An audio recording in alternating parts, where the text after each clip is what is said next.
Clinical depression দুঃখের বাইরে এক অসুখ।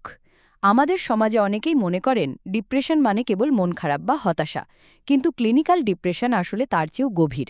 এটি এক ধরনের মানসিক ব্যাধি যা মস্তিষ্কের রাসায়নিক পরিবর্তন, হরমোনের ভারসাম্যহীনতা এবং জীবনযাপনের চাপ থেকে উদ্ভূত হতে পারে।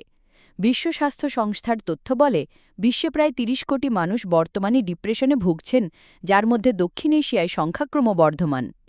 লক্ষণ, যে সিগন্যালগুলো উপেক্ষা করা বিপজ্জনক: প্রতিদিন গভীর দুঃখ বা শূন্যতার অনুভূতি, আগের প্রিয় কাজগুলোতে আগ্রহ হারানো, ঘুমের সমস্যা, অতিরিক্ত ঘুম বা ঘুম না আসা, ক্ষুধায় অস্বাভাবিক পরিবর্তন, সবসময় ক্লান্তি, শক্তি কমে যাওয়া, নিজেকে মূল্যহীন মনে হওয়া, আত্মহত্যার চিন্তা বা চেষ্টা। মনোরোগ বিশেষজ্ঞ ড. তানভীর আহমেদ বলেন, ২ সপ্তাহ বা তার বেশি সময় ধরে যদি এসব লক্ষণ স্থায়ী থাকে, তবে এটি কেবল সাময়িক দুঃখ নয়, চিকিৎসকের পরামর্শ নেওয়া জরুরি। কারণ, কোথা থেকে শুরু হয় এই অন্ধকার যাত্রা?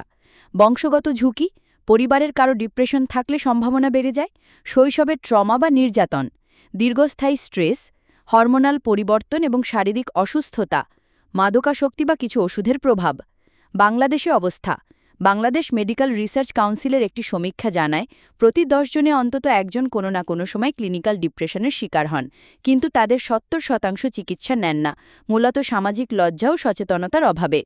চিকিৎসা: মনোচিকিৎসা, যেমন কগনিটিভ বিহেভিয়ারাল থেরাপি, অ্যান্টিডিপ্রেসেন্ট ওষুধ, চিকিৎসকের পরামর্শে।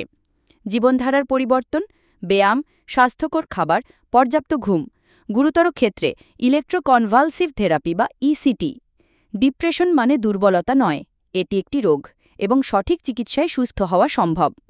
ক্লিনিক্যাল ডিপ্রেশন এমন একটি রোগ যা কারো মুখে লেখা থাকে না, মানুষ চুপচাপ ভেতরে ভেতরে লড়াই করে যায়।